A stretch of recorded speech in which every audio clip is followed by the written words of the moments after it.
Halo, selamat pagi Glenn dan selamat pagi juga sahabat Masi. Perkenalkan saya Jennifer dari tim Research Mira Aset Sekuritas Indonesia. Dan pada kesempatan kali ini saya akan membawakan mengenai PSSI. Next please.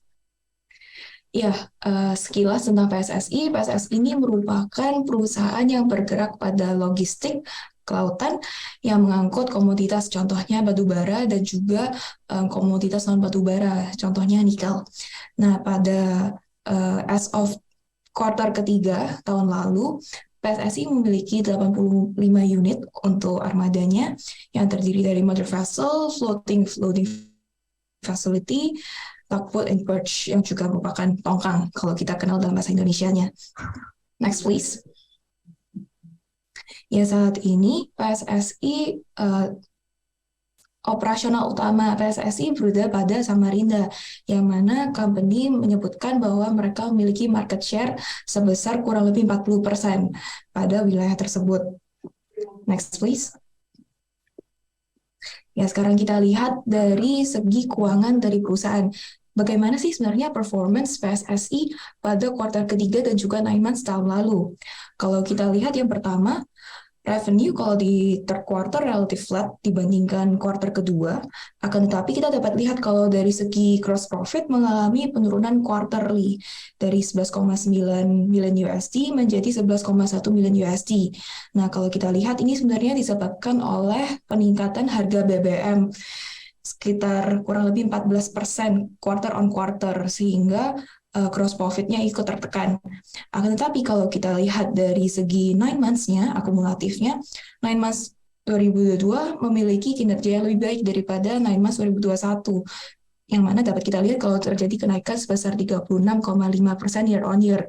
Ini sebenarnya dapat kita lihat sebagai hasil dari menurunnya biaya sewa kapal yang sehingga dapat menutupi kenaikan dari harga BBM yang tadi saya sebutkan sebelumnya.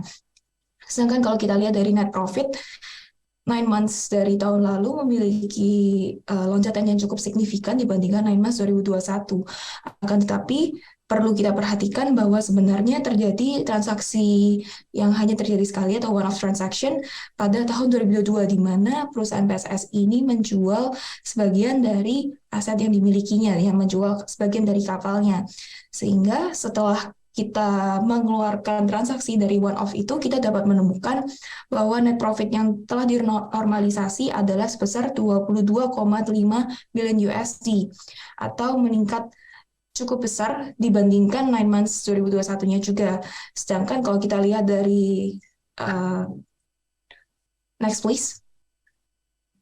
Nah, ini kalau kita lihat dari segi marginnya, sahabat Masi, kita dapat lihat bahwa pada 9 months yang tahun 2022 ini terjadi peningkatan marginnya sangat signifikan dibandingkan 9 months sebelumnya maupun tahun-tahun sebelumnya. Bahkan kalau kita lihat normalized NPM yang tadi yang sudah kita hitung yaitu 22,5 million USD, itu tetap jauh lebih tinggi dibandingkan historical dari PSSI. Next please. Ya, sekarang kita dapat lihat untuk dari segi outlook dari PSSI ini bagaimana.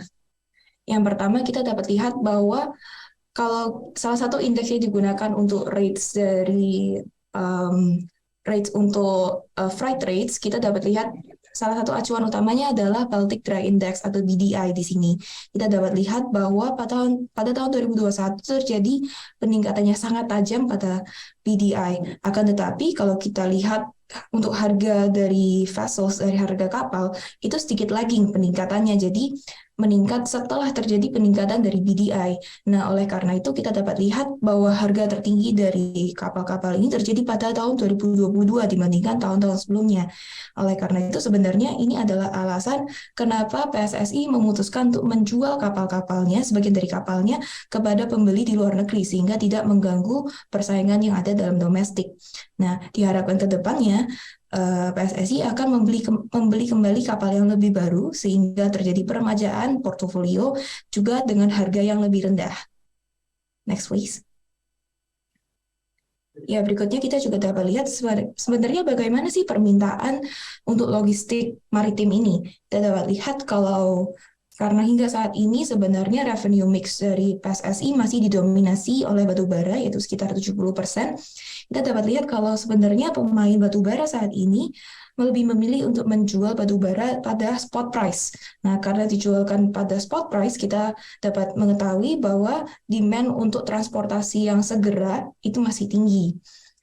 Akan tetapi kita dapat lihat mungkin pada periode-periode ke depan harga batu bara ini akan mengalami normalisasi meskipun diperkirakan tetap akan tinggi.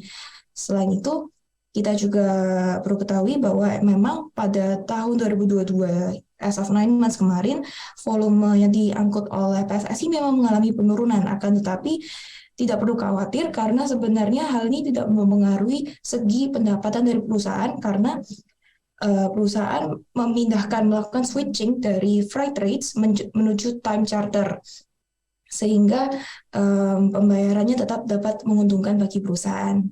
Next please. Ya, selain itu kita juga dapat lihat dari segi dividen, teman-teman.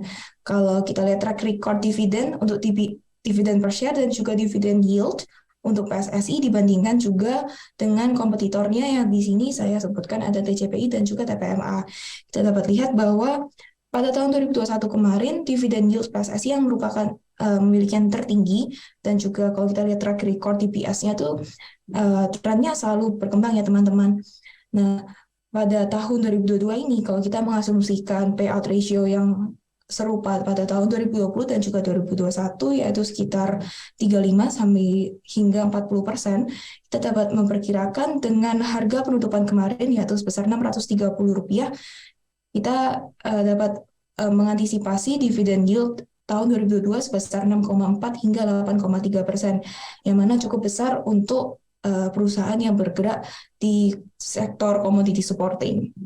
Next, please. Ya, selain itu kita juga perlu ketahui bahwa perusahaan juga mengubah namanya dari Pelita Samudra Shipping menjadi IMC Pelita Logistik yang seharusnya sudah mulai efektif per Februari kemarin. Nah, kita dapat lihat bahwa sebenarnya terjadi perubahan nama ini cukup signifikan ya teman-teman, karena pada semula perusahaan namanya sangat terkait dengan Samudra Shipping, yaitu logistik kemaritiman, tapi saat ini sudah menjadi logistik, yang mana kita dapat